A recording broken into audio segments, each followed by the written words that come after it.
Hello hello hello 12वीं वाले मेरे बच्चों, लेकर के आ गया हूं मैं पोएटिक डिवाइस। बहुत ज्यादा कंफ्यूज थे, नर्वस हो रहे थे, पर इस वीडियो के बाद सारे के सारे नर्वसनेस आपके होने वाले हैं zero.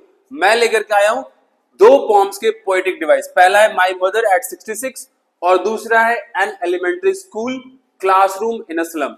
I am damn sure इस दो पोएटिक डिवाइस देखने के बाद आपको और किसी भी पॉम का पोएटिक डिवाइस देखने की जरूरत नहीं होगी।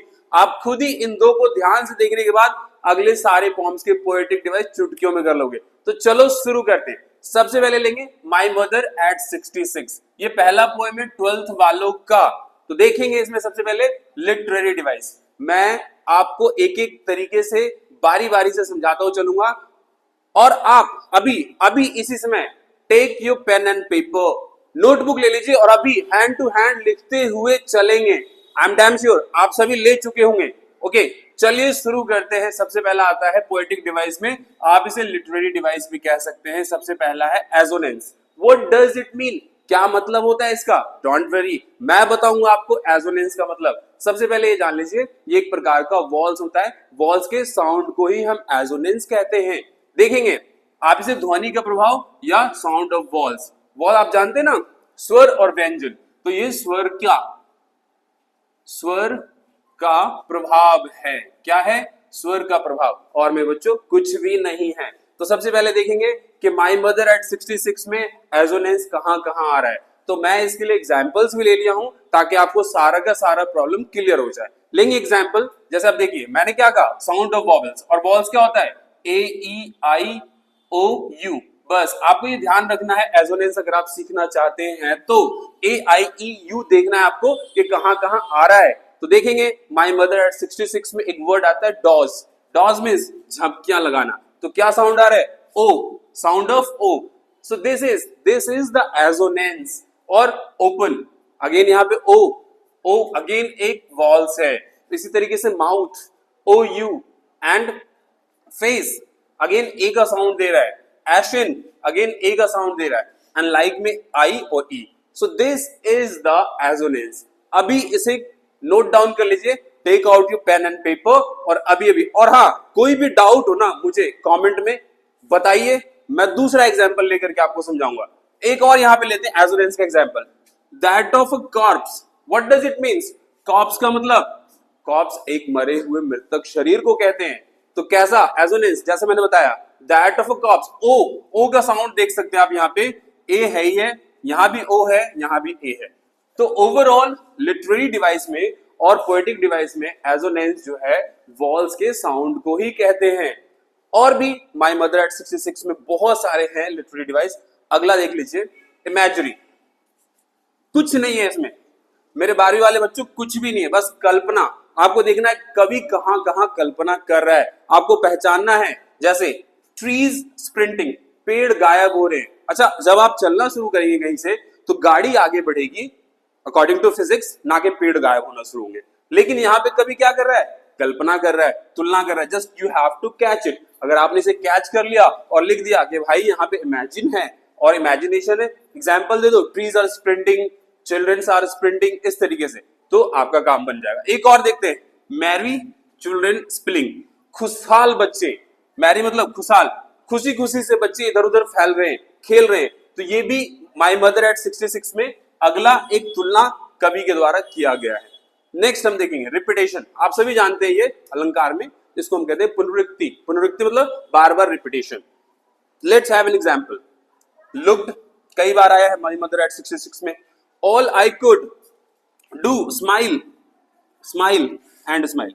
कावित्री यहां पे कहती है, मैं केवल एयरपोर्ट से जब अपने मां को अलविदा करने गई तो मैं रोना चाहती थी, लेकिन मैं सिर्फ क्या कर सकती थी? मैं सिर्फ हंस मुस्कुरा सकती थी और मुस्कुरा सकती थी और मुस्कुरा सकती थी। सो रिपीटेशन हो रहा है ना वर्ड्स का। अगर आपको पोएटिक डिवाइस देता है मेरे बच्चों और उस फॉर्म में कोई भी वर्ड इस तरीके से 2 या 3 बार रिपीट हो रहा है, तो आप सीधा सीधा रिपीटेशन लिखेंगे, पुनरुक्ति, और इस तरीके से वो वर्ड्स को एग्जाम्पल्स में डाल देंगे।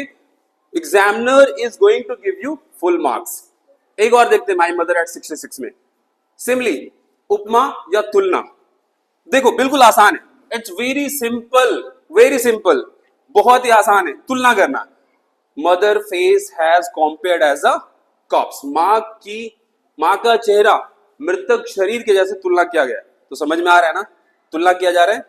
अभी माँ जीवित है, लेकिन जीवित माँ को कावित्री बता रही है कि उनका फेस इतना पीला पड़ चुका है, इतना मुरझा चुका है, मानो जैसे उनका चेहरा मृतक शरीर के जैसे। तो जस्ट लाइक सिमली, बस सिंपल तरीके से। एक और देता हूं, एशन, मानो मुरझा चुका है, ऐश राख के समान। लेट विंटर्स मून, विंटर का मून देखा आपने, काफी पीला होता है, तो जस्ट लाइक दैट, चेहरे से खुशी गायब है। तो बारी वाले मेरे बच्चों, इस तरीके से हम पोएटिक डिवाइस या लिटरेरी डिवाइस लिख सकते हैं। और आई एम डैम श्योर आप लोगों ने पेन और पेपर ले लिया होगा और इसे उतार लिया होगा, क्योंकि अगर आप चाहते हो इसमें full out of full marks लेना, तो don't forget. Let's move to another poetic device. अगला पोएम है हमारे पास, an elementary school classroom in a slum. बहुत ही अच्छा पोएम है, बहुत गजब का। तो इसका लिटरेरी डिवाइस देखते हैं। सबसे पहले एलिट्रेशन। एलिट्रेशन अनुप्रास अलंकार है।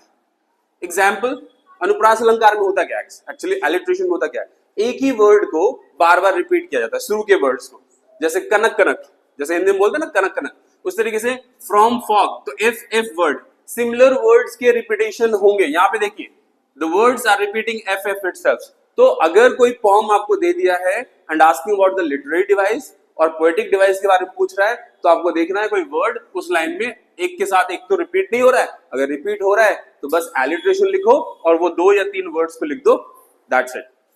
नेक्स्ट, एल्यूजन। अच्छा, ये ना काव्यात्मक उपकरण है। कवि लोग अक्सर इस टूल का इस्तेमाल करते हैं, किस लिए, कहीं ना कहीं वो रेफरेंस देने के लिए इस्तेमाल करते हैं किसी बड़े पॉपुलर प्लेस और पर्सन के विषय में। जैसे शेक्सपियर हेड्स, बताओ कितना बड़ा कैरेक्टर है, अपने आप में कितना बड़ा पर्सन है, बहुत बड़ा है। तो बता रहा है कि वो कैसा दिख रहा था, जस्ट लाइक अ शेक्सपियर हेड, शेक्सपियर के माथे के जैसा। तो बहुत बड़ा एक टूल है एल्यूजन में। तो आप बस इतना याद रखिएगा कि एल्यूजन तब आता है जब किसी चीज की तुलना बहुत बड़े कैरेक्टर या प्लेस से की जाए, तो that is allusion. Now let's move to next, anaphora. अलंकार ही है ये, वाक्यों के शुरू में दोहराना, मतलब शुरू में सेंटेंस जो आएंगे वहां पे बार बार वो सारे वर्ड्स रिपीट होंगे। Let's have an example, run azure and run naked. तो यहां पे देख सकते हैं वो सारे वर्ड रिपीट हो रहे, run over here, run and run, तो हो रहा है ना repeat, so that is anaphora. Assonance, जैसा कि मैंने पिछले ही बताया आपको, ध्वनि की आवृत्ति, साउंड ऑफ वॉवेल्स, रिपीटेशंस, है ना, स्वर की रिपीटेशंस, तो आप इसको ध्यान रखेंगे। लाइक बैलेड, फ्लावरी, तो आप देख लो यहाँ पे ई साउंड रिपीट हो रहा है, यहाँ पे ओ ई भी रिपीट हो रहा है। तो इस तरीके से बस आप यहाँ देखेंगे वॉल्स के साउंड्स को repetition. Now coming to the metaphor. Metaphor तो पक्का आना चाहिए, दैट इज रूपक अलंकार। इसमें सिंपली कंपैरिजन होता है, तुलना होता है। देखेंगे, their homes are very small like holes, उनका घर बहुत ही छोटा था, मानो एक होल्स के जैसे। तो आप क्या कहेंगे, तुलना हो रहा है, कंपैरिजन किया जा रहा है। And now let's move to the last, repetition. Repetition में एक ही वर्ड को बार बार रिपीट किया जाएगा। फॉर, इस एलिमेंट्री स्कूल में ये जो वर्ड है कई बार रिपीट हुआ है, तो है ना, तो इस तरीके से रिपीटेशन तो आपको सिंपली देखे जाएगा। Hope you guys have enjoyed it. Still if any problem you find, just write me in the comment section. I'll be ready with you. Wish you all the best.